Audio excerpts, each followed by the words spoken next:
بسم الله الرحمن الرحيم الحمد لله رب العالمين وصلى الله على سيدنا محمد النبي الأمين وعلى آله وصحبه والتابعين وبعد أيها الملأ الكريم السلام عليكم ورحمة الله وبركاته.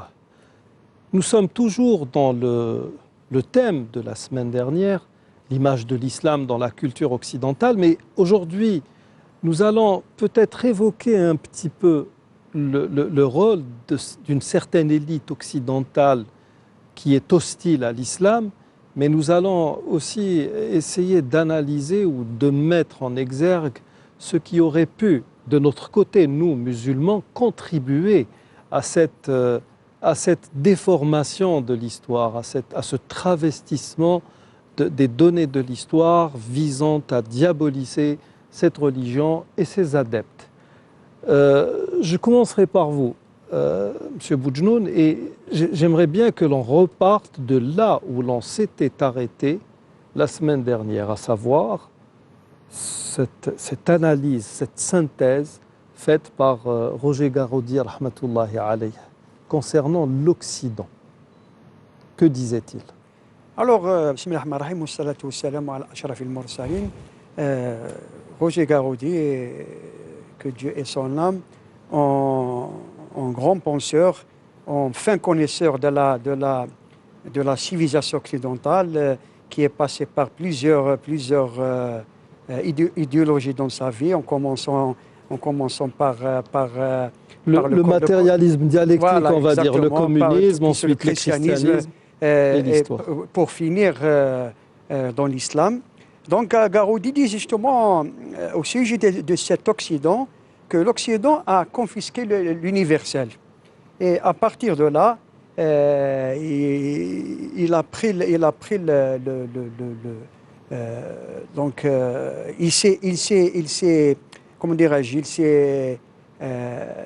s'est cru en mesure de juger les autres selon ses valeurs, selon sa philosophie et selon ses lois. Donc c'est l'européocentrisme qui veut dire que tout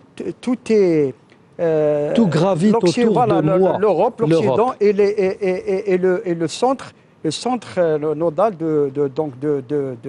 du monde, et tout doit graviter autour de cet Occident. Et justement, il y a aussi un intellectuel français qui s'appelle, c'est un sociologue, historien qui s'appelle Serge Latouche, qui a écrit un petit livre, mais très intéressant, qui s'appelle L'occidentalisation du monde. Et justement, il montre dans ce livre comment l'Occident veut imposer sa vision au monde entier, et imposer, bien sûr, sa philosophie de vivre, et pour montrer justement qu'il est supérieur aux autres civilisations, des civilisations je sais pas moi, infrahistoriques. Donc la seule civilisation qui compte, c'est la civilisation occidentale, et toutes les autres civilisations donc n'ont pas droit de citer. Absolument, voilà. D'accord. L'occidentalisation. Pendant longtemps, les gens ont fait un sérieux amalgame entre civilisation et occidentalisation. Les femmes qui se sont défaites de leurs coutumes et de leurs habits traditionnels dans nos pays étaient appelées des femmes civilisées. Et émancipées. Émancipées, c'est peut-être que certaines l'étaient, mais le mot civilisé n'est pas du tout admis dans le fait de se dévêtir ou de se dénuder. Ça ne peut pas coller. Peut-être que certaines femmes voient en cela une forme d'émancipation, une liberté. On peut voir ça comme on veut, mais de là à parler de civilisation, est-ce qu'on a le droit de jouer ainsi avec les mots? Oui,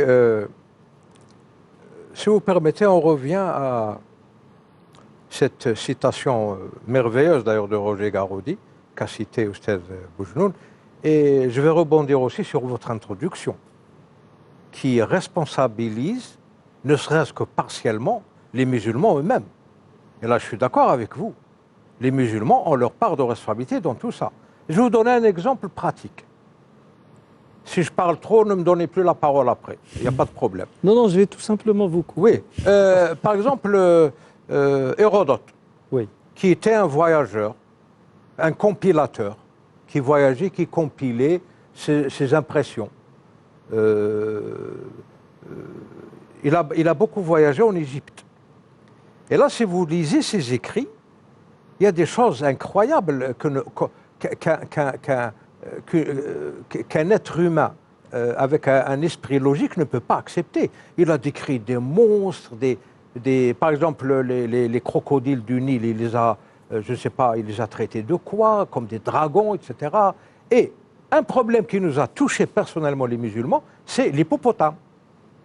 Il a trouvé des hippopotames en Égypte. L'hippopotame est un animal aquatique. Ce n'est pas un amphibien, c'est un animal aquatique. Ce n'est pas non plus un poisson. Eh bien, il l'a appelé hippopotamus, c'est-à-dire le cheval aquatique. Aquatique.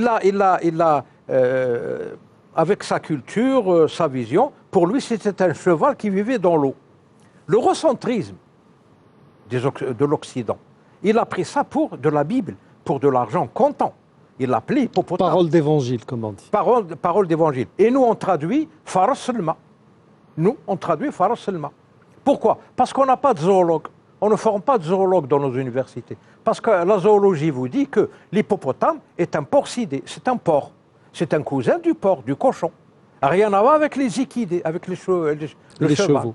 Alors, regardez un peu l'effet boule de neige que ça fait. Il y a un imam au Sénégal qui a rendu licite la consommation de viande de l'hippopotame parce qu'il vivait sans dans abattage. Oui, parce qu'il est tombé... Sans abattage. Sans abattage, oui. Parce que c'est un animal qui vit dans l'eau, c'est un poisson. هو الحل هو الطهور وماؤه الحل ميتته. Ça veut dire que c'est un hadith pour que nos téléspectateurs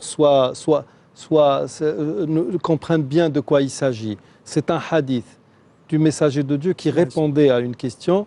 Alors on lui a dit, nous voyageons par mer nous avons peu d'eau, et nous avons très peu d'eau. Pourrions-nous utiliser l'eau de mer pour nos ablutions? Et il dit, concernant la mer, son eau est purificatrice et même ce qui en sort dans un état de mort avéré vous est licite. Le mita, ça veut dire, le mita généralement c'est la charogne.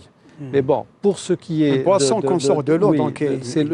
Même si le poisson est sorti de l'eau mort, vous avez le droit de le consommer. Bien sûr, vous trouverez, pour ceux qui veulent s'informer sur cette particularité, vous trouverez une petite divergence entre toutes les écoles et l'école hanafite concernant Tafi et Ghayru Dalik. Donc, de manière générale, il nous est licite de consommer ce qui sort de la mer. Et là, l'avis des Malékites, par exemple, vous trouverez dans les vues manuelles, tout est licite, même s'il a la forme d'un porcidé ou d'un être humain. Donc toutes les bêtes venant de la mer, on a le droit de les consommer. Mais là, nous ne parlons pas d'un animal comme l'hippopotame, qui ne respire pas sous l'eau, qui ne vit pas en milieu aquatique exclusivement. Donc cette fatwa, elle est un peu tirée par les cheveux. Parce que le qaïda shari'a est licite tout être vivant dans le biotope et l'eau. Oui. L'eau. Mais l'hippopotame, son biotope, c'est la savane. Oui, c'est la terre ferme. Il passe la moitié de la journée dans l'eau. C'est pour combattre les parasites. Oui. Ce n'est pas son milieu naturel, c'est pas son biotope. Le soir, il sort pour aller s'alimenter. Voilà. En plus de ça, dans les prairies, généralement. Et il fait ses excréments dans l'eau dans laquelle il baigne. Oui. C'est du najas. Deuxièmement, c'est un porcidé. C'est pas un équidé ou un ovin ou un bovin ou n'importe quoi, ou un caprin. C'est un porcidé. Un porcin, c'est un porc. Alors, ces lacunes dans le savoir, dans la connaissance du musulman, fait que l'eurocentrisme prenne le dessus. Hérodote occidental grec, Rahala, voyageur, compilateur, l'appelé hippopotame, c'est le cheval de la mer, Fars Selma, je le consomme, sans abattage. Voilà l'eurocentrisme quand il trouve le vide de connaissances, de savoir, etc. Voilà les dégâts que ça fait. Ça, c'est un exemple pratique, peut-être anodin, mais qui montre un peu l'ampleur du problème. On peut extrapoler ça à des problèmes philosophiques, n'importe quoi. Les élites dont vous avez parlé, ils prennent la vision eurocentriste des Occidentaux comme parole d'évangile.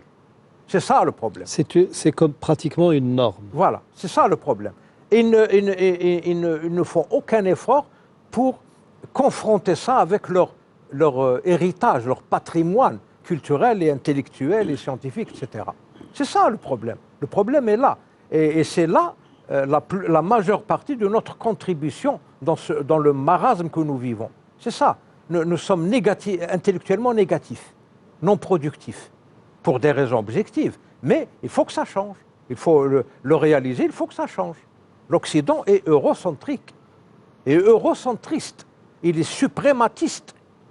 Ça ne quittera jamais. L'islam, c'est la bête à abattre. Il n'y a rien à faire, il n'y a pas à tortiller. Il faut prendre connaissance de tout ça, mais tout en restant musulman, c'est-à-dire un peuple, une nation plutôt, une nation pacifique, dont la religion est paix et amour et progrès, et trouver comment s'imposer et coexister avec ces gens. C'est la seule voie d'issue. Et il faut prendre exemple et prendre des leçons sur nos ancêtres. Même si le temps s'est arrêté un peu trop tôt pour nous, on peut reprendre là où on s'est arrêté. Comme l'a dit un ami américain, il m'a dit l'heure s'est arrêtée pour vous le jour où vous avez brûlé les livres de Ibn Rushd d'Averroès. Là, le temps s'est arrêté. L'autodafé, c'est vrai. Oui. Donc il faut reprendre là où on s'est arrêté. C'est vrai. C'est-à-dire il y a des pourquoi les livres de Ibn Rushd, ces autodafés? Pourquoi? Parce que Ibn Rushd répandait une idée qui était contre la vision politique des soi-disant califes, des petits roitelets qui pourrissaient l'Andalousie. On n'a pas le courage de l'admettre. Ça c'était politique. On a même brûlé les livres de Mohamed El-Ghazali aussi. Oui, hein, donc, ça, c'était politique. Non, mais là, justement, malheureusement. Justement, oui, ça fait très très mal Bien au cœur. sûr. J'entendais une fois l'un de nos maîtres dire que depuis que des musulmans ont mis leurs pieds en Espagne, les pouvoirs qui étaient affiliés aux féodaux de l'Église n'ont jamais cessé de chercher une faille, une occasion pour démonter ces musulmans. Et il arrivait qu'ils envoient des espions, des gens doués d'une certaine expertise pour analyser la situation et leur dire si le moment d'attaquer était venu ou pas. Et ils ont envoyé une fois une personne qui est revenue avec la négative la plus totale, disant écoutez, ça ne sert à rien de les attaquer maintenant parce que, écoutez, vous arrivez dans le marché, les gens sont en train de surenchérir sur un livre à 12 000, 15 000 pièces d'or, c'est incroyable. Et puis quelques années plus tard, cette même personne va encore une fois faire un petit tour là où les musulmans étaient dominants, et là il trouve des gens dans le marché en train de surenchérir sur l'achat d'une esclave. Et il revient vite fait, bien fait, disant là maintenant c'est bon, vous pouvez les attaquer parce que ça y est, ils se sont détournés de l'essentiel. Et le problème est que cet essentiel, nous ne cessons de nous en détourner. Je ne sais pas, il y a énormément de choses.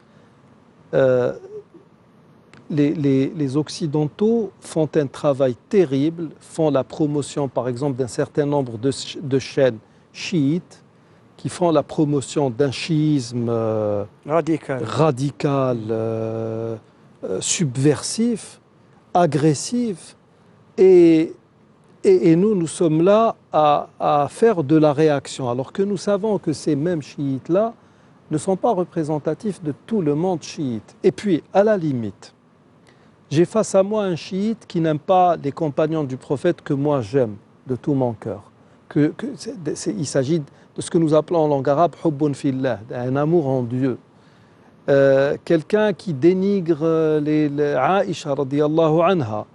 Mais est-ce que ça fait de ce chiite un non-musulman ou bien un musulman que je dois combattre?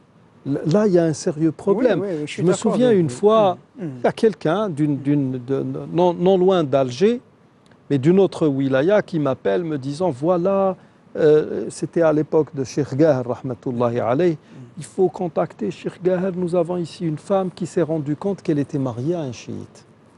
Il faut voir, il faut qu'il nous fasse un écrit pour aller devant le juge là, parce qu'elle veut divorcer, il faut la divorcer. Ça, donc, tatliq shar'i en quelque sorte. Ça, le divorce devenait quelque chose qui s'imposait religieusement parlant. Et puis moi, je me suis laissé aller justement dans ce délire. J'appelle Cheikh Gaher lui disant, voilà, nous sommes face à un problème. Donc il y a une femme qui s'est rendue compte que son mari était chiite. Il va falloir un document de votre part, c'était lui qui avait en charge la fatwa, pour qu'elle puisse aller devant un juge. Et il me dit, oui, mais bon, pourquoi devrions-nous faire cela? Ben, je dis, parce qu'il est chiite. Il me dit, oui, mais bon, il est chiite. Est-ce que ça fait de lui un non-musulman? Ou quelqu'un que l'on doive, est-ce que nous devrions l'expulser, le faire sortir du giron de l'islam? Et puis là, c'est comme une gifle que je reçois. Et puis oui, où est le problème? C'est vrai qu'il y a un problème qui est de taille, cela va sans dire, mais est-ce que nous avons le droit de cristalliser ainsi les différences qui existent entre nous et les chiites, par exemple, ou les différences qui pourraient exister sur le plan dogmatique, par exemple? Alors, nous savons qu'il y avait l'islam, et rien d'autre que l'islam. Ensuite, essentiellement avec le Khilaf al-Abbasiyya à Bagdad. Bagdad était un carrefour des civilisations, oui. Donc on a et des religions oui, aussi. On a assisté à une, je sais pas, il y a eu une sorte de je ne sais pas comment, c'était un bouillon de culture qui a fait ressurgir un certain nombre d'idéologies à telle enseigne qu'à un moment donné, il y a un groupuscule qui n'est autre que le Mu'tazila qui avait le pouvoir entre les mains, puisqu'ils étaient très proches des Abbassides, et ces mêmes Mu'tazili ont orchestré, ont engagé, organisé la première pratiquement Mahakim Taftish, la première inquisition en islam. Et là, actuellement, vous avez des intellectuels qui vous disent qu'il faut revenir à la vision des Mu'tazili. Ce sont des gens qui faisaient dans l'arbitraire. Et donc, ceux qui les ont combattus d'un point de vue, en tenant avec eux des controverses, pas en les massacrant, c'était l'Asha'ira. Et à partir de là, on a commencé à parler de Ahl Sunnah wal Jama'a. C'était l'Asha'ira. Oui. Ensuite, vous avez Ibn Taymiyyah qui vient et qui remet en cause un certain nombre des idées d'Abu Hassan al-Ash'ari. Mais ça reste vraiment de la scolastique, pas plus. Après, quand on a commencé à judaïser ou talmudiser l'islam, quand les Britanniques ont mis la main à la pâte, on a créé un mouvement qui est le wahhabisme. Et là, on a commencé à dénigrer tout le monde. Alors, rien ne pouvait être considéré comme appartenant ou faisant partie de l'islam s'il n'avait pas en lui cette touche dite wahhabite. C'est vraiment, donc on a vraiment hajjar wasi'an, donc on a vraiment tout déstructuré. Et le problème, c'est que si vous étudiez quelqu'un comme Ibn Taymiyyah et une autre personnalité qui est de l'école ash'arite, comme Sahib al-Muwafaqat, l'imam Shatibi, vous allez vous rendre compte que les deux démarrent d'un même point. Ensuite, ils vont s'éloigner autant que faire se peut dans leur manière de raisonner. pour revenir à Même la but. même conclusion. Même but, oui. Et là, même si chacun trouve quelque chose à dire sur la manière dont l'autre a procédé pour arriver à cette conclusion, bien qu'elle soit la même, à l'heure actuelle, nous avons des petits génies, des gens qui se réclament, je ne sais pas moi, d'un islam plus que pur, qui viennent vous dire oh non mais Cheikh l'Islam a raison, l'autre il a tort. Alors que le résultat est le même. Avons-nous le droit de cristalliser ou de faire, on va dire, l'apologie de nos différences? Justement, si vous permettez, entre autres moyens utilisés par les Occidentaux, justement pour essayer de saper les fondements de l'islam et diviser les musulmans, justement, ces problèmes-là dont vous parlez. Problèmes entre chiites et sunnites, entre soufis et salafis, entre wahhabites et toroqis, etc. À titre d'exemple, lorsque la France est venue en Algérie en tant que puissance occupante, elle a essayé de jouer justement ce jeu entre les voix soufis, les confrères soufis, justement parce que les premiers à s'opposer à la pénétration française, c'était les tauruq soufia, c'est connu. Cheikh Al-Haddad, etc. Ce sont des confrères. Exactement, Cheikh Bouamama, Lalla Fatma Soumer, etc. Donc elle a essayé d'utiliser les confréries soufis lorsqu'elle a vu un éveil justement de l'islam réformateur représenté par l'association des ulama qui était influencée elle-même par les idées de Jamal Din Afghani, de Mohamed Abdou, de Shakib Al-Hassan, etc. Des idées qui, à cette époque-là, justement, voulaient réformer la pensée de l'islam et redonner à l'islam son unité. Image, parce que Jamal Din Afghani, il faut le dire, il allait chez tous les musulmans, il allait en Iran chez les chiites, les ayatollahs chiites, comme il allait chez les sunnites en Égypte, en Turquie, etc. Donc pour lui, seul comptait l'unité de l'islam. Tout ça, rien d'autre. Ces différences, ces divergences, ces doctrines, il fallait les effacer parce que c'était justement le talon d'Achille à cette époque-là de la communauté musulmane. Ça l'est toujours. Hein. Et ça l'est toujours, justement. Et malheureusement, beaucoup de musulmans ne veulent pas comprendre qu'on ne peut pas affronter l'Occident en étant nous-mêmes justement divisés, en n'arrivant pas à nous entendre justement sur quelque chose de concret qui peut faire notre force face à l'Occident et à ces attaques incessantes, parce que l'Occident justement ne va pas, comme a dit le professeur Belmekki, l'Occident ne permettra jamais, ne va jamais permettre à l'islam de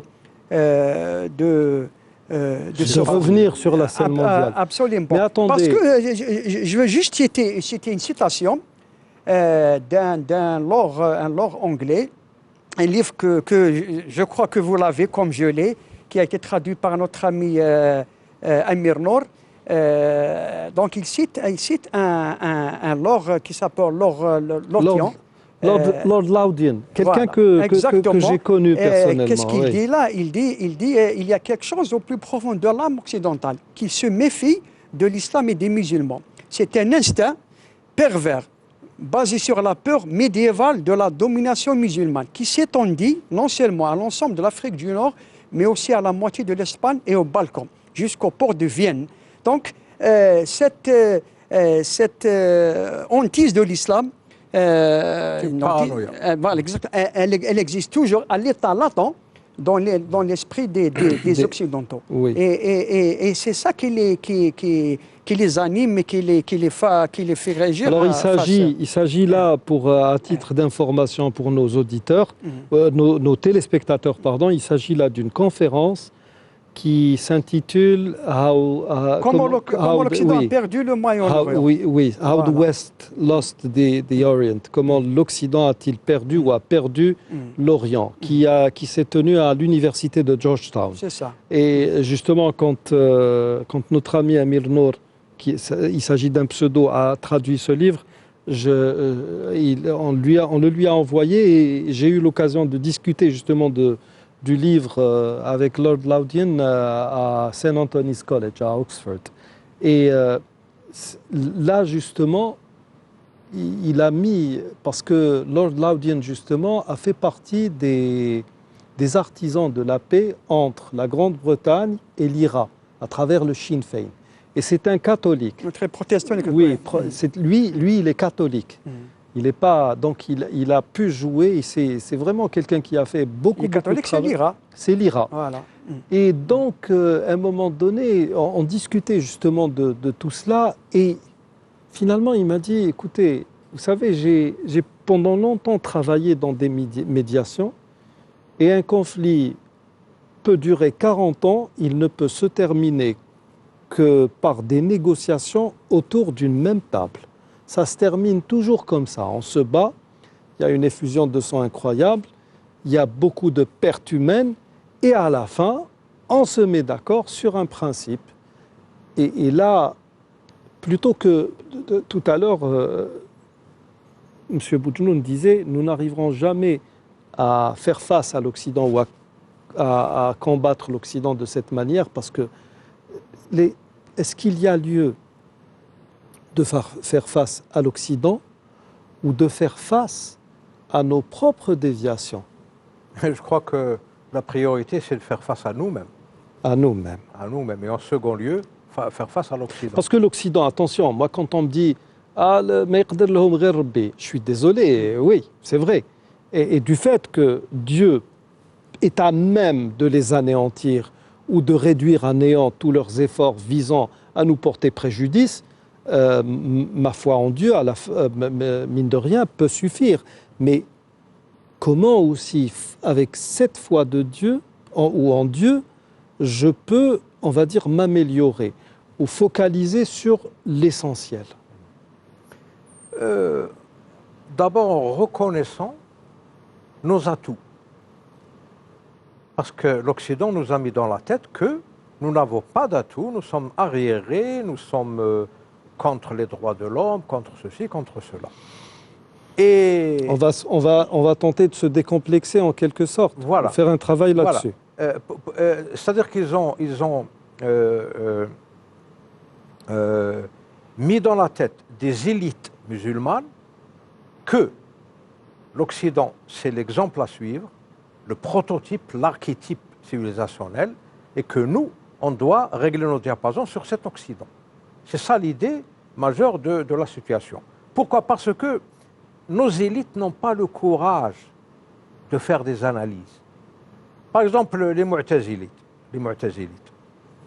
Il y a des intellectuels très bien éduqués, très bien évolués, qui disent que les Mu'tazilites, Harun Rachid n'aurait pas dû les combattre, n'aurait pas dû les éliminer, parce que c'était un ferment de démocratie. En fait, bon, Harun Rachid, c'est le Mutawakkil.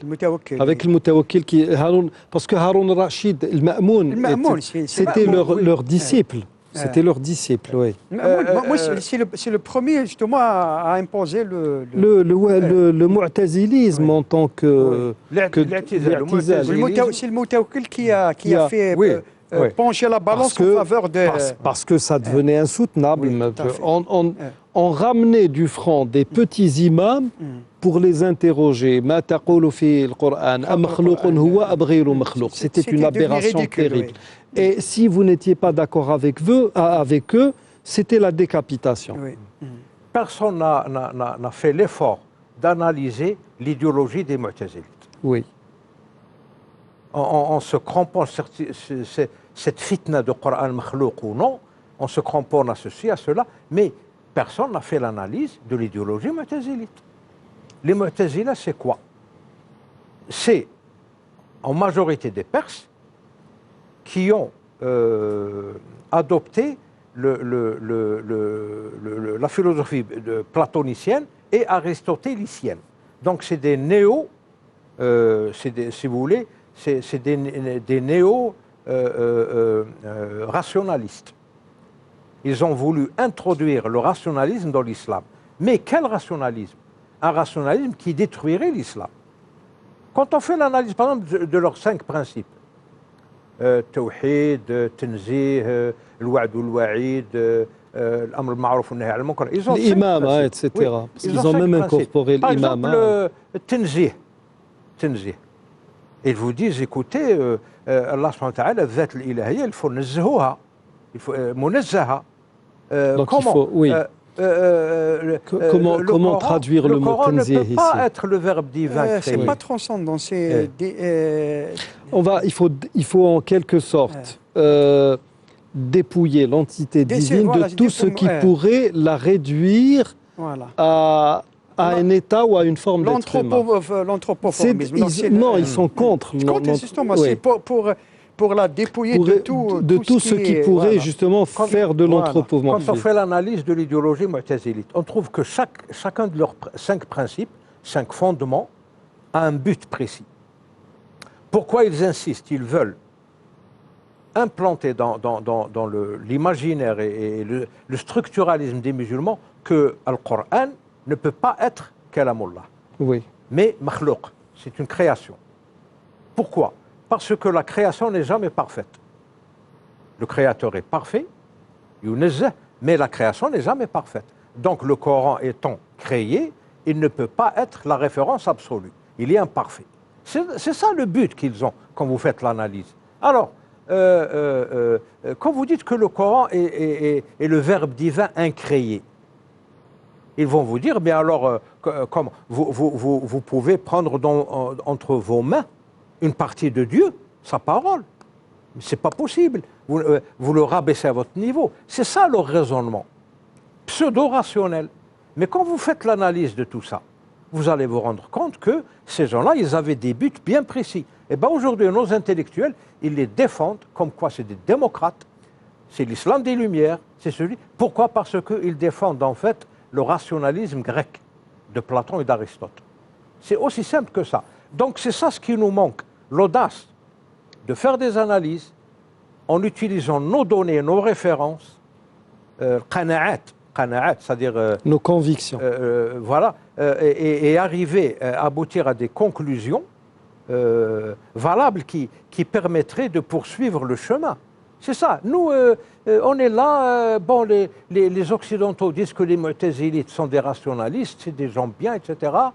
Pourquoi les combattre? On devrait les laisser proliférer, etc. Parce que, pour les Occidentaux, c'est ça le genre d'idéologie qui détruirait l'islam. Parce que ça conduirait inéluctablement à ce que nous appelons en langue arabe ta'til al-shara'. Voilà. C'est-à-dire ça permettrait à moyen ou à long terme de mettre de côté tout ce qui pourrait avoir trait ou avoir un rapport avec le canon divin, tout simplement. Voilà. C'est l'homme. Nous sommes dans la logique de Bergson, pratiquement. L'homme n'a pas besoin de Dieu. L'homme est là, il a son esprit, il lui suffit amplement. Mais là encore, pour revenir à nos musulmans, je me souviens que lors de l'une des premières émissions de réflexion, alors qu'il y avait avec nous le docteur Saïd Chiban, je me souviens qu'une fois, on parlait de la prière, nous parlions de la prière et il avait évoqué les tentatives du Dalai Lama d'essayer d'atteindre degré de concentration acceptable en un temps record, parce qu'il lui faisait, apparemment, il lui fallait 4 heures pour arriver à se concentrer lors de ces exercices, donc pour arriver à cet état de fusion extatique qui est celle des moines tibétains. Et je me souviens qu'il a même cité des propos d'Ayatollah al-Khomeini. Une idée vraiment très, très acceptable. Et puis, je me souviens que dans la rue, il y a quelqu'un qui me dit « Écoutez, comment pouvez-vous citer le Khomeini dans l'une de vos émissions ?» D'accord. Mais si le Khomeini a énoncé une vérité, pourquoi ne pas l'utiliser? Pourquoi ne pas le citer? Je pourrais citer des gens comme, je ne sais pas moi, je pourrais citer Einstein, je pourrais citer des non-musulmans qui ont dit des choses super intéressantes, des choses qui méritent d'être écoutées, d'être méditées. Pourquoi ne pas citer un musulman avec lequel j'ai une certaine divergence? Là, c'est un problème. Mais il y a un autre problème qui se pose aussi dans nos pays, et plus particulièrement dans cette Algérie nouvelle. Je me demande comment est-ce que nous pourrions arriver à un état de maturité qui était celui des Sahaba. Sahaba, par exemple, il y avait entre eux des gens qui pensaient que le Coran était makhlouq. Nous savons que cette idée existait chez les compagnons du prophète, sauf qu'ils étaient tellement intelligents qu'ils ne faisaient pas de ces sujets-là des priorités. Tu penses ce que tu veux. L'irja, ça existait chez les... des questions se sont posées à leur niveau et à leur époque. Est-ce que le diable peut posséder l'être humain ou pas? Est-ce qu'il pénètre ou pas dans cette enveloppe charnelle? Il y avait des divergences. Chacun donnait son avis, mais sans pour autant dénigrer l'autre. Ça existait. Et il y avait d'ailleurs cette histoire de la création du Coran, ou du Coran est-il créé ou incréé. Comment s'est-elle terminée? Elle s'est terminée par les propos d'un imam inconnu, un parfait inconnu qui a été ramené dans la cour d'Al-Mutawakkil et qui a été interrogé par le chef des inquisiteurs de l'époque, qui n'était autre que Ibn Abi Du'ad, disant « Ma qawluka fil Qur'an, amakhlouqun huwa am ghayru makhlouq » Que dis-tu de ça? Et à l'autre de dire « Écoute, cette histoire autour de laquelle tu fais autant de bruit, était-elle connue du messager de Dieu et de ses compagnons, ou bien du messager de Dieu, de ses compagnons et de ses 4 califes ?» Maintenant, tu ne pourrais que dire oui ou non. Et à la limite, si elle était connue de ces gens-là, il serait plus salutaire que pour moi et toi de nous taire sur un sujet concernant lequel les compagnons se sont tus. Tout ce beau monde n'a pas parlé. Et si tu dis non, à leur époque, ils n'étaient pas conscients de ce problème, donc,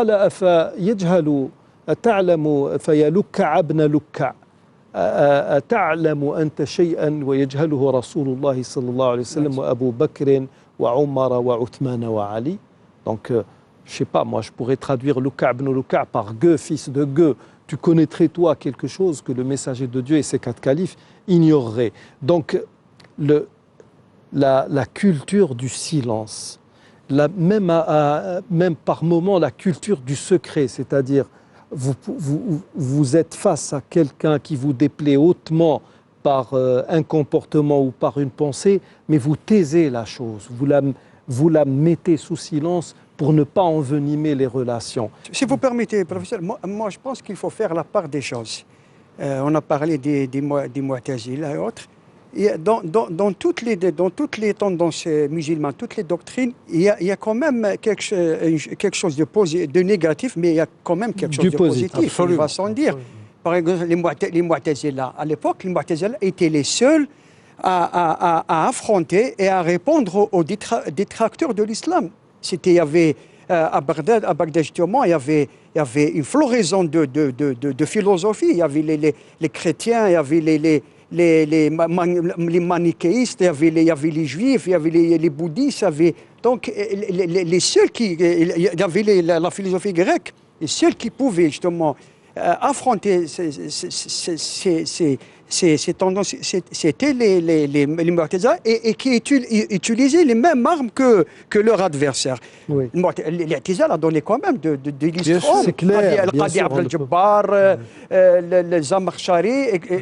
Vous savez, Juste une minute. Donc, moi, ce que je veux dire, c'est que l'Occident, dans le passé et actuellement, essaie toujours d'utiliser nos divergences pour... ils sont en train de les cristalliser. Diviser pour régner. Oui, ça a de les été toujours comme ça. exacerber. Donc, il faut que les musulmans prennent conscience qu'ils sont obligés, c'est une question de vie ou de mort, qu'ils s'unissent, qu'ils soient sunnites, qu'ils soient chiites, qu'ils soient soufis, qu'ils soient, je ne sais pas moi, mu'tazilites, il faut qu'ils s'unissent autour d'un minimum, SMIC, SMIC, oui. voilà, pour pouvoir affronter l'Occident. Mais ça reste, au fond, ça reste un problème de liberté d'opinion. Vous avez Exactement, cité en plus. des gens qui vivaient à l'époque du prophète, alayhi salatu wassalam, qui avaient des idées, comment dire, pas très conformistes. Ibn Abbas l'a Oui, dit, oui, Ibn Abbas s'est adressé à l'ensemble de la communauté disant il y a dans cette tête des choses qui, si elles venaient à sortir, vous me couperiez la tête. Abu Huraira aussi l'a dit. Mais là, ces exemples, Abu al-Abbas, Abu Huraira, Ibn Abbas. Ibn al-Abbas, pardon, Abu Huraira, c'était des individus qui ne voulaient pas imposer une idéologie ou une doctrine à la communauté. C'est ça. Parce que l'islam permet cette liberté d'opinion et cette liberté d'expression. Mais au niveau individuel, personne ne vous empêche d'être mu'tazili à titre individuel. Mais quand vous formez une organisation secrète et quand vous complotez contre l'islam pour arriver à des buts qui ne sont pas ceux de l'islam, là c'est dangereux. Oui. C'est dangereux. Et nous avons tendance, là c'est un problème d'épistémologie. L'islam est très mal enseigné aux générations montantes. Quand, dans le subconscient des gens, toute personne contemporaine au prophète alayhi salatu wassalam est sahabi. Mais c'est pas vrai. Les sahabas, c'est les compagnons qui ont toujours accompagné le prophète alayhi salatu wassalam, ceux qui lui étaient fidèles, et ses apôtres. Assidus. Assidus, oui. Vous savez, chez les savants, justement, il y a une multitude de définitions. Sans doute celle qui enfin, du moins, non, pas sans doute. Celle que j'apprécie le plus, c'est celle que vous venez de citer. Sahabi, c'est celui qui était vraiment le compagnon du messager de Dieu. Ce qui veut dire que dans mon esprit, toute Médine n'était pas, tous les gens de Médine n'étaient pas des compagnons, mais ils faisaient partie de la génération des compagnons. Alors que pour d'autres, le compagnon, c'est celui qui est né, par extension, c'est celui qui est né à l'époque du messager de Dieu. Bon, jusqu'où cela peut-il être vrai? Oui, après la mort du messager de Dieu, alayhi salam, la disparition de la majorité des compagnons, il est clair que toute personne ayant vécu à l'époque du messager de Dieu, surtout si cette personne jouissait d'un certain savoir sur le plan théologique, c'était une personne qu'on mettait sur un piédestal, c'est tout à fait normal. Mais je suis d'accord avec vous sur ce fait. Les compagnons, comme je le disais tout à l'heure, savaient gérer cela. Il n'y a jamais eu à leur sujet de divergence sur le fait que l'entité divine soit dans le ciel ou partout dans l'univers. C'était une question qu'on passait sous silence. Et même ce fameux hadith, Al-Jariya, Inna Allah fi sama. Elle reconnaissait Dieu. Ça ne pouvait en aucun cas devenir un point central du dogme musulman comme nous le font actuellement certains courants. Mais, pardon, professeur, pour arriver à ma question, il y avait donc chez eux cette sagesse qui consistait à se taire, mais il y avait aussi chez les grands imams ce courage, pas de l'audace, ce courage qui consistait à dire ce qu'il fallait être dit au moment où il fallait le dire. Et l'envergure aussi, ils avaient le courage et l'envergure. Et quelqu'un comme le Khoudari Bek, rahmatullahi alayh, grand, qui était la pièce centrale de l'Azhar, mais qui, au demeurant, est d'origine algérienne, disait que quand nous avons perdu, quand les grands savants ont perdu ce courage qui était celui de l'imam Malik et de l'imam Abu Hanifa, on a commencé à faire dans le conformisme. On connaît beaucoup de gens qui font le tour des mosquées ici en Algérie, qui font des prêches, etc. Et quand vous discutez avec eux de certains sujets, ils ne les évoquent qu'à voix basse pour que personne n'entende. Et ils vous disent, ouais, j'aimerais bien que les autres ne connaissent pas mes opinions. Ils ne faisaient pas une thématique ou un sujet de fitna, de sédition et de dissension. Ils avaient une liberté d'opinion que leur octroyait l'islam, une liberté d'expression, mais ils laissaient à l'autorité scolastique le devoir et le droit de répandre la vérité. Mais ça n'empêchait personne d'avoir ses idées personnelles. Mais quand vous avez affaire à des sociétés secrètes, avec des idéologies bien déterminées, bien structurées, bien pensées, etc., dans des buts autres que le bien-être des musulmans. Voilà. Là c'est autre chose. Ça devient un problème, oui. Oui, ça devient un problème. Et il faut le régler, le gérer. Il y a un autre problème que vous avez évoqué, je crois, la semaine dernière. Au Stade Boujon aussi, on a parlé. Cette image que l'Occident veut imposer d'un islam belliqueux et dire que le prophète était un chef de guerre. Ce n'était pas un prophète, c'était un chef de guerre. Bon, si nos intellectuels prenaient la peine de faire des analyses, bon, prenons le prophète, prenons sa vie. Il a vécu 63 ans, lunaire, hein, donc 61 ans et virgule. Oui, il faut enlever une année tous les 33 ans. Il a vécu, disons, une soixantaine d'années. Quand on compare avec 63 ans, pas de problème. Et il a fondé un État prophétique. Il l'a géré. Il a représenté toutes les institutions juridiques et juridictionnelles de cet État. Il a dirigé des batailles, pas des guerres, des batailles d'autodéfense, préventive, etc. Si on faisait une analyse intelligente et simple, on peut découvrir grâce aux textes et aux références qu'on a sous la main, les références historiques qui se plaident, hein, même à l'heure actuelle, on peut les vérifier. Bien sûr, bien sûr. Alors, ce prophète qui a vécu 63 ans, il a fait la guerre combien de temps? Durant combien de temps? Eh bien, il a fait la guerre pendant 2 mois de sa vie. 2 mois. Oui, quand on compte les jours. Oui, 2 mois. Et il y a eu peut-être, je ne sais pas moi, 300 morts durant toute cette période. Maximum. Lui, comment peut-on être un chef de guerre quand on a fait la guerre pendant 2 mois durant toute sa vie de 63 ans? Et lui-même disait, il était ne souhaitait jamais de rencontrer votre il ne voulait pas, justement. C'est une analyse toute C'était des batailles imposées. Pour prouver que le prophète, il aurait aimé qu'il n'y ait jamais de guerre, de bataille. Allahumma hdi an-nas jami'an. Exactement. C'était son doua. Alors, ces idées, elles passent. Pourquoi? Parce que il nous reste quelques secondes. Oui. Hein. Alors, l'esprit de ces intellectuels, pseudo-intellectuels, est formé à l'occidental. C'est ça le problème. Il est formaté. C'est un formatage. C'est un formatage, c'est un moule occidental. Il faut s'émanciper. Voilà. Vous qui nous appelez à de façon disruptive. Vous qui nous demandez à tout moment du jour et de la nuit de nous émanciper, commencez par vous émanciper et vous civiliser. Vous-même et vous civiliser. Et j'espère que nous, ici, sur ce plateau, nous serons à la hauteur de ce que nous vous disons de faire. Parce que même nous nous sommes dans l'obligation de travailler sur cette émancipation intellectuelle. Nous arrivons au terme de cette émission. Nous vous remercions de nous avoir prêté attention. Et d'ici la semaine prochaine, nous vous disons نستودعكم الله الذي لا تضيع ودائعه. السلام عليكم ورحمة الله وبركاته.